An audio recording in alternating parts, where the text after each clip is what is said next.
शिक्षा जगह से नहीं पढ़ाने वाले शिक्षकों से मिलती है। इसलिए आपके अपने शहर में कोटा के यंग IITian के गाइडेंस में कराई जा रही है IIT मेडिकल और प्लस की तैयारी। Score high announces fresh batch for IIT और मेडिकल की तैयारी के लिए अब बाहर क्यों जाना, जब आपके शहर में ही कोटा के यंग IITians के गाइडेंस में कराई जा रही हो पूरी तैयारी। Limited seats available. Human reproduction जो मानव प्रजनन था, उसके पहले हम देखे थे कि मानव प्रजनन था वो क्या है, मानव प्रजनन के बारे में बताए थे और मानव प्रजनन में क्या क्या चीज होते हैं इसके बारे में हम चर्चा किए थे। आज जो हम लोग चर्चा करेंगे वो आपका है ह्यूमन प्रोडक्शन का एक अंग है जो विशिष्ट लक्षण में आते हैं। जो मानव प्रजनन का विशिष्ट लक्षण उसके बारे में हम देखेंगे।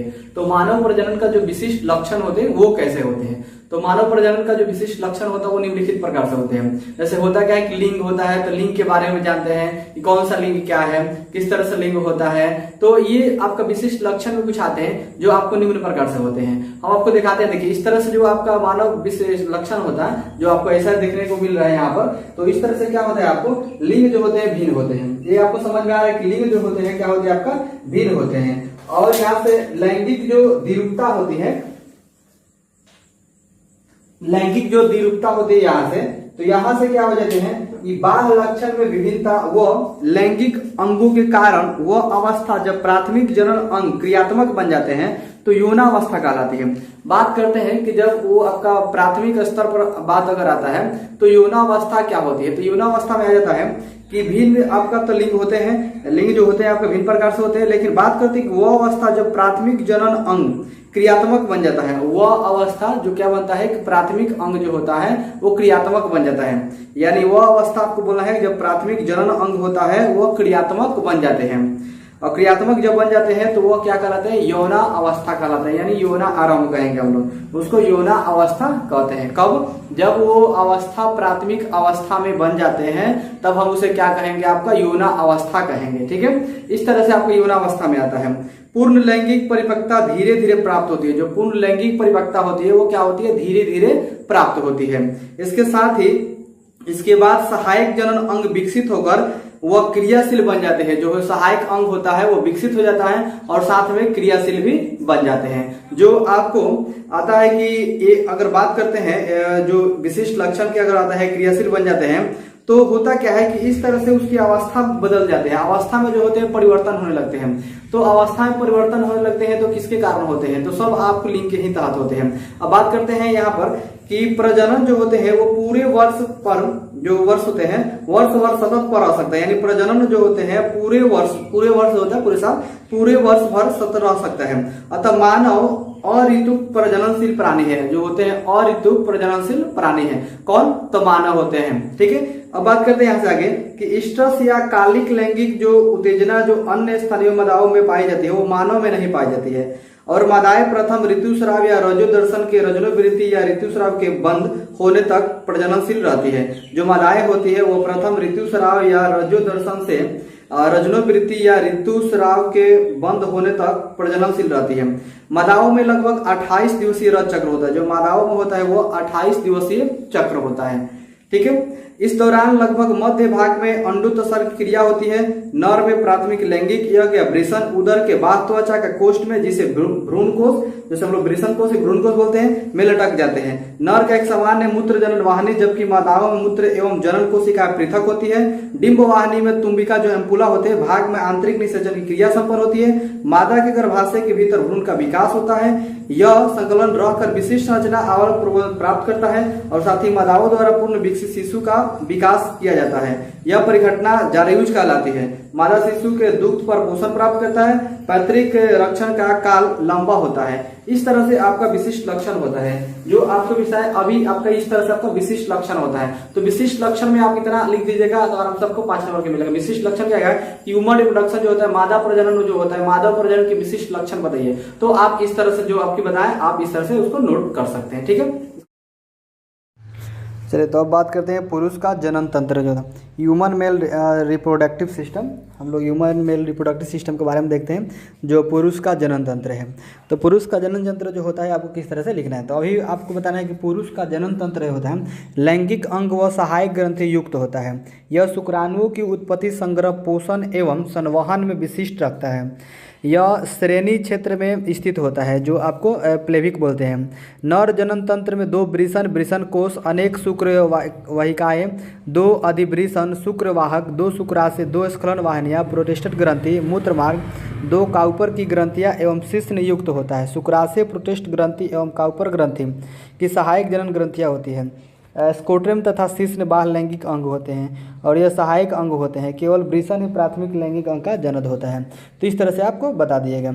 ये जो आपका पिक्चर होता है, देखिए यहाँ से आपका पिक्चर में हो गया आपका मूत्राशय, ये हो गया आपका जंघा अस्थि हो गया, ये शिश्न होता है, यहाँ से जो होता है शिश्न होता है, ये होता है आपका बंक्षण नाल होता है, और कार्पस ये आपको कर्मस होते हैं, और ये मूत्र मार्ग होता है, मुंह होता है आपका, ये शिश्न मुंड होते हैं, शुक्र कोष होते हैं। ये अंदर आपका वृषण दिखाई दे रहे हैं ना, इसे देखें आपका, ये आपका प्रणदेशक हो गए, अधिवृषण हो गए, ये आपका शुक्रवाहक हो गए, ये आपका गुहा हो गए, ये मलाशय हो गया। यहाँ पर आप ध्यान दीजिएगा, मलाशय हो गई, ये काउपर की ग्रंथि हो गया, ये मूत्र मार्ग हो गया, ये प्रोस्टेट ग्रंथि हो गया, स्क्लन वाहिनी हो गई, ये शुक्राशय हो गया, शुक्रवाहक आपको मूत्रवाहिनी। इस तरह से आपको पिक्चर होते हैं। तो पिक्चर भी आपको बनाना होता है। तो पुरुष का जनन अंतर आपका इस तरह से होता है। ठीक है, चलिए तो अब बात करते हैं यौना आरंभ, पुबर्टी के बारे में बात करते हैं। यौना आरंभ जो होता है, इसको लैटिन भाषा में हम लोग बोलते हैं वृद्धि प्राप्त है। लैटिन जो होता है आपका पुपर्ट्स होता है, यानी पुपर्ट्स हम लोग बोलते हैं या पुबर्टी बोलते हैं। यौना आरंभ का होता है जो ऐसा लैटिन भाषा में वृद्धि प्राप्त भी ऐसे बोल सकते हैं। यह वो समय होता है जब प्राथमिक लैंगिक अंग क्रियाशील होकर लैंगिक हार्मोन का स्रावन आरंभ कर देते हैं। जब द्वितीयक लैंगिक लक्षण का विकास एवं द्वितीय लैंगिक लक्षण प्रकट होते हैं, इसके फलस्वरूप लैंगिक परिपक्वता आती है। यौना आरंभ का लक्षण है तीव्र गति से वृद्धि होना। लड़कियों में यौना आरंभ का काल 10 से 14 तथा लड़कों में 13 से 16 वर्ष का होता है। कानून के अनुसार लड़कियों को यह 12 एवं लड़कों को 14 वर्ष है। लड़कों में ये युवा अवस्था में परिवर्तन जो टेस्टोस्टेरोन होते हैं के प्रभाव आते हैं। इसके अंतर्गत वृषण कोष एवं शिश्न में वृद्धि 20 वर्ष की आयु से पूर्व 6 से 8 बार होती है। द्वितीय लैंगिक लक्षण में रोम का विकास, जैसे दाढ़ी, मूछ, छाती, जंघा, काख, देह के अंग, कंठ की वृद्धि, कंठ की श्लेषा में अति वृद्धि होती है। आवाज़ में बदलाव, त्वचा का मोटा होना, पेशीय गठन वृद्धि, प्रोटीन उपचय अस्थि में वृद्धि इत्यादि होते हैं। कैल्शियम का धारण किया जाना है। तो जो जंघा शक्तिशाली एवं संकरा होना, आधारीय उपचय में वृद्धि आती इत्यादि ये सब होते हैं। मादा शिशु में एस्ट्रोजन अंडशायी पुटुक द्वारा स्रावित होती हैं। और साथ ही इसके लक्षण स्वरूप बात करते हैं, रजनोधर्म आरंभ होता है। तो ये स्त्री में जो होता है रजनोदर्शन जो होता है आरंभ हो जाते हैं। यौना आरंभ के लक्षण के अंडाशय वृद्धि, फैलोपियन नलिकाएं, गर्भाशय, योनि जो होता है भागोष्ठ होते हैं एवं लोबियो वृद्धि, निम्न जंघा भाग में वसा का निक्षेपण, योनि का उपकला में घनाकार से स्त्री उपकला में परिवर्तन, गर्भाशय अंतर, अतः अस्तर की ग्रंथियों का विकास, स्तनों की वृद्धि अस्थियों में होती है। वृद्धि स्तर लंबाई का बढ़ना, जंघा का चौड़ा होना, कूल्हे में उरु में वसा का निक्षेप, त्वचा का संवहन न्यास में वृद्धि, अतः त्वचा में उसमें वृद्धि आदि सम्मिलित किए जाते हैं। जंघा प्रदेश एवं कक्षों में रोम का विकास, एड्रिनल ग्रंथि से स्रावित एंड्रोजेस से प्रभाव होता है। तो इस तरह से आपका होता है। अगर बात करते हैं कि सहायक अथवा बाह्य एवं द्वितीय लैंगिक जो लक्षण होते हैं वो किस तरह से होते हैं, तो जब आएगा कि आपको जो यौना आरंभ होता है तो यौना आरंभ का किस तरह से लिखना है, तो आप इस तरह से यौना आरंभ को लिख दीजिएगा। यौना आरंभ का जो समय आपका होता है कैसे होता है, और जो यौना आरंभ का जो होता है वो किस तरह से आपको परिपक्व होता है। जैसे आपका यौना आरंभ का अगर लक्षण होता है तो तीव्र गति वृद्धि हो जाता है। इस तरह से आपको अपना से बनाकर भी बना है। और लड़कियों में जो यौना आरंभ का काल होता है वो 10 से 14 साल होता है। जो 10 से 14 आपको होता है, आपको बताना है। और लड़कों में होता है वो 13 से जो होता है 16 वर्ष का होता है। और बात करते हैं कानून के अनुसार जो होता है लड़कियों में 12 और लड़कों में जो होता है 14 वर्ष होता है। तो इस तरह से आपको लिखना है। और इसमें क्या क्या चीज़ विकास होते हैं, तो जो द्वितीय लैंगिक लक्षण में होता है रोम का विकास होता है, दाढ़ी, मूछ इत्यादि आपको लिख देना है। तो किस तरह से आपको विकास होता है, जैसे आपको जो स्त्रियों में आता है, मादा में आता है, वो फलस्वरूप रजनोधर्म आरंभ हो जाता है। हम रजनोधर्म के रज्जो चक्र के बारे में चर्चा करेंगे। सबसे पहले इसको आप अच्छी तरह से बना के लिखना है कि आपको जो यौना अवस्था है, यौना आरंभ है, वो किस तरह से होता है। तो यौना आरंभ को आप अच्छी तरह से लिखेगा बना के, तो 5 नंबर आपको मिलेगा। बात करते हैं सहायक अथवा जो बाह्य द्वितीयक लैंगिक लक्षण होते हैं वो कैसे होते हैं। तो ये देखिए वे लक्षण होते हैं जो दोनों लिंग के मध्य स्तर जो होते हैं मध्य स्तर में प्रकट होती है, जो यानी मध्य अंतर जो होता है ना उसी में प्रकट करते हैं। इनका लैंगिक प्रजनन में जो प्रोत्साहित होता है कोई योगदान नहीं होता है। मनुष्य में प्रमुख सहायक बाह्य अथवा द्वितीय लैंगिक लक्षण के चेहरे पर बाल, दाढ़ी, मूछ, जंघे का उदर एवं बाल जघन के प्रमुख सहायक एवं बाह्य अथवा द्वितीयक लैंगिक लक्षण के चेहरे पर बाल, दाढ़ी जो मूछ आता है आपको, तो वो कंधे पर उदर बाल के जो जघन होता है क्षेत्र के पास उदरोम, उच्च उपज दर, अधिक लंबाई व अधिक पेशियों की उपस्थिति, जंघों का फैलाव होना, एडम के एप्पल अथवा कंठ का वही वर्धित होना, कम तारकत्व वाली ध्वनि, संकरी किंतु दृढ़ जंघा, पूर्ण प्रभावी उदरीय शोषण आदि सम्मिलित किए जाते हैं। मादा में प्रमुख सहायक जो बाह्य अथवा द्वितीयक लैंगिक लक्षण होते हैं वो स्तन विकसित होता है। चौड़ा जंघा भाग आपका गुलाइया युक्त के रूप में, और चेहरे का वसा में निक्षेप, जो आपका ध्वनि होते हैं, कोमल त्वचा अधिक, संवहन युक्त, ऐसे इत्यादि सब आपको पाए जाते हैं। इस तरह से आपको स्टेम द्वारा पाए जाते हैं, आप इसको बता सकते हैं। तो आपको अगर क्वेश्चन आएगा कि जो सहायक अथवा बाह्य द्वितीयक लैंगिक लक्षण होते हैं वो आपको किस तरह से होते हैं, तो आप ऐसे बता सकते हैं। देखिए क्वेश्चन में आता है कि नर मादा और जो बाह्य लैंगिक होते हैं उसमें लक्षण बताइए। देखिए बाह्य जो सहायक अथवा बाह्य हम लोग अभी पढ़ रहे हैं कि सहायक अथवा बाह्य द्वितीयक लैंगिक लक्षण, तो आपसे क्वेश्चन किया जा सकता है कि बाह्य जो होता है मादा बाह्य लक्षण होता है और नर बाह्य लक्षण होता है, उसमें अंतर बताइएगा। तो नर व मादा बाह्य लक्षण में किस तरह से अंतर बताएगा। तो अगर आपको क्वेश्चन आता है कि नर व बाह्य जो लक्षण होते हैं, नर बाह्य लक्षण होते हैं और मादा बाह्य लक्षण होते हैं, तो आपको किस तरह से बताना है। तो सबसे पहले क्या कर, नर बाह्य लक्षण का एक आपको हेडिंग बनाना है और मादा बाह्य लक्षण का एक हेडिंग बनाना है। आप जिस तरह से अंतराल लिखते हैं वैसे कि बीच से आपको लाइन एक लेना है, नर बाह्य लक्षण का और फिर मादा बाह्य लक्षण का। हम बात करते हैं कि जो नर बाह्य लक्षण में होता है, 1 नंबर में बात करते हैं। आप 1 नंबर देखिए लिखिए कि ऊंचाई जो होता है, ऊंचाई या लंबाई अपेक्षाकृत अधिक होती है। किसका, नर बाह्य लक्षण जो होता है, नर बाह्य लैंगिक लक्षण जो होता है उसको मेल एक्सटर्नल हम कैरेक्टर्स बोलते हैं। तो नर बाह्य लक्षण में जो होता है उसमें क्या होता है, ऊंचाई या लंबाई अपेक्षाकृत अधिक होती है। और मादा बाह्य लक्षण जो होता है उसमें 1 नंबर अगर लिखेगा तो ऊंचाई या लंबाई अपेक्षाकृत क्या होती है, कम होती है। नर बाह्य लैंगिक लक्षण में आपको लिखना है 2 नंबर में, चेहरे पर बाल, दाढ़ी व मूछ जो होते हैं पाए जाते हैं। और मादा बाह्य लक्षण में अगर लिखना है 2 नंबर में तो लिखेगा यह अनुपस्थित होते हैं। और आपका नर बाह्य लैंगिक लक्षण में 3 नंबर लिखना है वक्ष, कंधे एवं उदर पर बाल पाए जाते हैं। और मादा बाह्य लक्षण में आपको 3 नंबर में लिखना है यह अनुपस्थित होते हैं। नर बाह्य लक्षण में 4 नंबर लिखना है स्तन अविकसित रहते हैं, स्तन या दूध ग्रंथियों अनुपस्थित रहती है। और मादा बाह्य लक्षण में लिखना है स्तन पूर्णतः विकसित दूध ग्रंथियों पाई जाती है। 5 में लिखना है कि त्वचा रुक्ष व रोमिल होती है। 5 नंबर में आपको नर बाह्य लक्षण में लिखना है त्वचा रुक्ष व रोमिल होती है। और मादा बाह्य लक्षण में 5 नंबर लिखना है त्वचा कोमल एवं चिकनी कम रोमिल होती है। और 6 में आपको नर बाह्य लैंगिक लक्षण में लिखा है कि त्वचा के संवहन विन्यास जो होते हैं अल्प विकास रहता है। और मादा बाह्य लक्षण में 6 नंबर लिखना है त्वचा का रक्त की आपूर्ति अधिक होती है।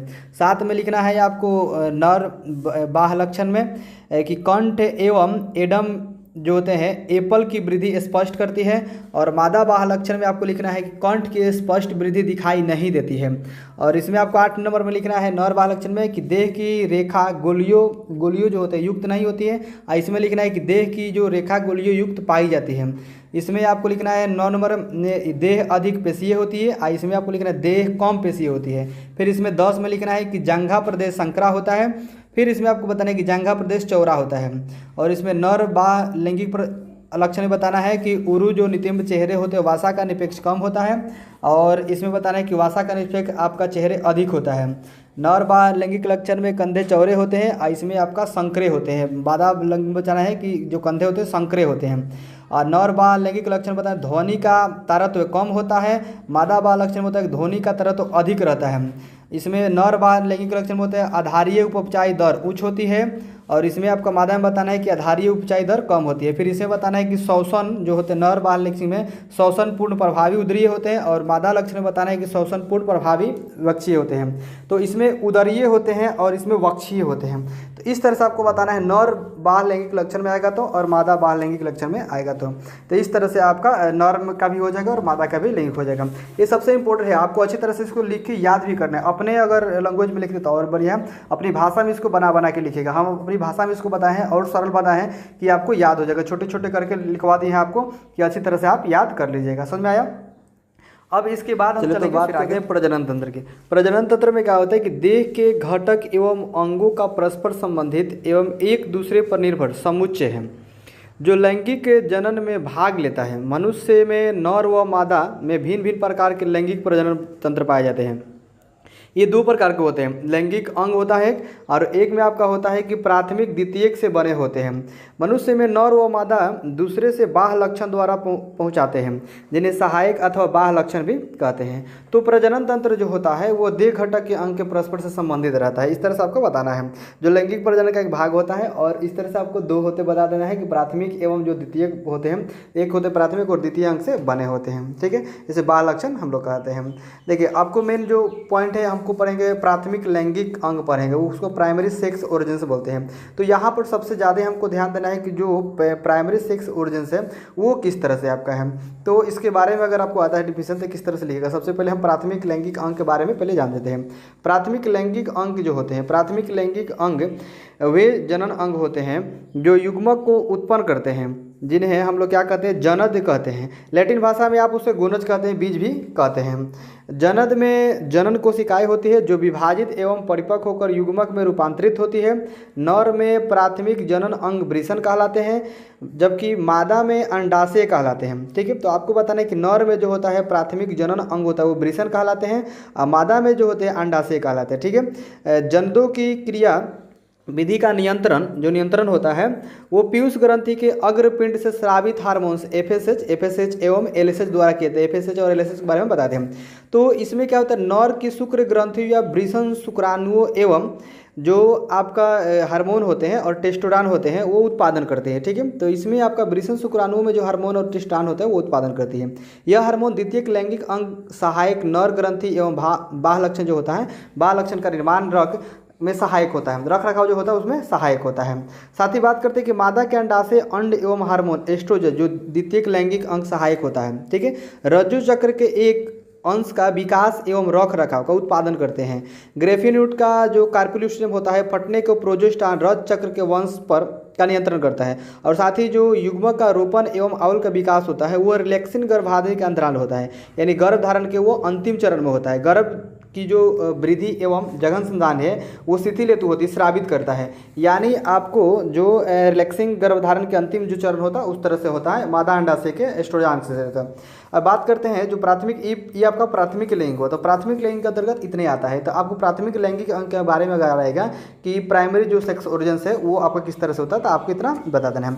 अगर बात करते हैं कि सेकेंडरी सेक्स ओरिजिन आएगा तो आप किस तरह लिखेगा, तो सेकेंडरी सेक्स ओरिजिन में आपको लिखना है द्वितीय लैंगिक अंग। जो द्वितीय लैंगिक अंग होता है उसमें आप किस लिए लिखें, तो द्वितीय लैंगिक अंग में आपको बताना है कि लिंग जो होता है, लिंग होता है अंग ग्रंथि एवं वाहिनियों जो युग्मक का उत्पादन नहीं करती है, हार्मोन का स्रावन नहीं करती है, किंतु लैंगिक प्रजनन हेतु आवश्यक होती है। सिंपली आपको बताना है कि जो लिंग ग्रंथि एवं वाहिनी से जो युग्मक का उत्पादन नहीं करती है, हार्मोन का स्रावन नहीं करती है, लैंगिक प्रजनन हेतु आवश्यक होती है, द्वितीयक लैंगिक अंग कहलाती है। नर जो जनन तंत्र के द्वितीयक अंग का शुक्रवाहिका जो उसमें होता है आपका शुक्रवाहिका अधिवृषण शुक्रवाहक संस्खलन वाहिनिया का ऊपर ग्रंथिया मूत्र मार्ग और प्रोस्टेट ग्रंथि शिश्न सम्मिलित ये सब किए जाते हैं, यानी सम्मिलित इसमें किया जाता है। मादा को द्वितीयक अंग जो होता है फेलोपियन नलिकाएं गर्भाशय योनि बाह्य ज्ञानेंद्रिय बार्थलिन एवं ग्रंथि स्तन ग्रंथियां होती है। तो इस तरह से आपको द्वितीय लैंगिक अंग के बारे में बताना है। ठीक है, तो ये मानव प्रजनन अंत्र में आपको लैंगिक जो प्राथमिक लैंगिक अंग आता है और द्वितीय लैंगिक आता है, इस तरह आपको बताना है। अगर बात करते हैं क्वेश्चन अगर आ जाता है कि द्वितीय लैंगिक अंग क्या होते हैं तो आप किस तरह से उसको क्या बनेगा, तो अगर आपका आएगा कि द्वितीय लैंगिक अंग क्या होते हैं तो यहाँ से आप डिफिनीशन दे दीजिएगा। प्राथमिक लैंगिक अंग के बारे में आएगा तभी आप उस तरह से डिफिनीशन दे दीजिएगा। अगर बात करते हैं कि प्राथमिक एवं द्वितीय लैंगिक अंग में अंतर बताइए तब आप किस तरह से इसको बताइएगा, तो सिंपल आपको आएगा प्राथमिक लैंगिक और द्वितीय लैंगिक अंग में अंतर बताएंगे। तो आपको वहाँ पर अंतर जो लिखना है वो एक में प्राथमिक लैंगिक अंग का बॉक्स बना लेंगे, एक में द्वितीय लैंगिक अंग का बॉक्स बनाएंगे। अब उस बॉक्स में आपको प्राथमिक लैंगिक में 1 नंबर में आपको आना है। तो प्राथमिक लैंगिक अंग के अगर 1 नंबर बात कर लेते हैं तो यह जनदों द्वारा निरूपित किया जाता है। आप इसमें छाट छाट कर लिख सकते हैं, अपने से उसको बना के भी लिख सकते हैं। ये जनदों द्वारा निरूपित किए जाते हैं। अगर द्वितीय लैंगिक अंग बात करते हैं, 1 नंबर आपको लिखना होगा, तो ये जनत को छोड़कर लैंगिक अंग वाहिनी एवं ग्रंथियों द्वारा निरूपित किए जाते हैं। और साथ ही प्राथमिक लैंगिक अंग में 2 नंबर आता है, तो ये युग्मक का उत्पादन करते हैं और इसमें बताना है कि ये युग्मक नहीं बनाते हैं। ठीक है, 3 नंबर में आपको प्राथमिक लैंगिक अंग में लिखना है कि प्राथमिक लैंगिक अंग का युग्मक के संवहन में कोई योगदान नहीं होता है। और आपको इसमें 3 नंबर में आपको लिख देना है कि द्वितीय लैंगिक अंग युग्मक के संवहन से संबंधित होते हैं। और इसमें आपको 4 नंबर में प्राथमिक लैंगिक अंग 4 नंबर में लिखना है, ये लिंग हार्मोन का स्रावन करते हैं। और द्वितीय लैंगिक अंग 4 नंबर में लिखना है, हार्मोन का स्रावन नहीं किया जाता है। 5 में आपको प्राथमिक लैंगिक अंग में लिखना है कि पीयूष ग्रंथि के अग्रपिंड द्वारा स्रावित हार्मोन के द्वारा जनन की क्रिया नियंत्रण किया जाता है। और इसमें लिखना है द्वितीय लैंगिक में कि द्वितीय लैंगिक अंग की क्रियाएं का नियंत्रण जनन द्वारा स्रावित हार्मोन द्वारा किया जाता है। और साथ ही ये जो आपको प्राथमिक लैंगिक और द्वितीय लैंगिक अंग होते हैं, इस तरह से आपका अंतर आता है। तो आपका प्राथमिक लैंगिक और द्वितीय लैंगिक अंग में अगर आपसे पूछेगा कि क्या अंतर है तो आप बता दीजिएगा। अंतर स्पष्ट करने के लिए आएगा तो आपको अंतर वहाँ से बीच से आपको अंतर कर देना है, प्राथमिक लैंगिक का बॉक्स बनाना है, एक आपको द्वितीय लैंगिक अंग का बॉक्स बनाना है और वो दोनों का आपको अंतराल लिखना है। अगर क्वेश्चन का आएगा कि प्राथमिक लैंगिक क्या है तो आपको प्राथमिक लैंगिक का सिंपल सा डिफिनीशन दे देना है और द्वितीय लैंगिक आएगा तो उसको भी आपको अलग से डिफिनीशन दे देना है। लेकिन अंतर स्पष्ट करेगा तो आप इस तरह से जो अभी अंतर आपको बताएं ऐसा आप अंतर दे दीजिएगा। ये जो आपको अंतर होता है निम्नलिखित प्रकार से होते हैं, आप 5, 4, 3 जितना होगा, मिनिमम बताए थे कि 3 भी लिख सकते हैं, लेकिन आपको कम से कम 5 अंतर लिखिए, 7 लिखिए, जितना हो सके लिखना है। अब एक बार नहीं, आपको 10 पारा नहीं लिखना है, लेकिन अंतर स्पष्ट के लिए आप 3 भी लिख सकते हैं, 5 भी लिख सकते हैं। मिनिमम 5 लिखिएगा, आपको वहाँ से 5 नंबर के आते हैं। ठीक है, तो फिर आगे हम बात करते हैं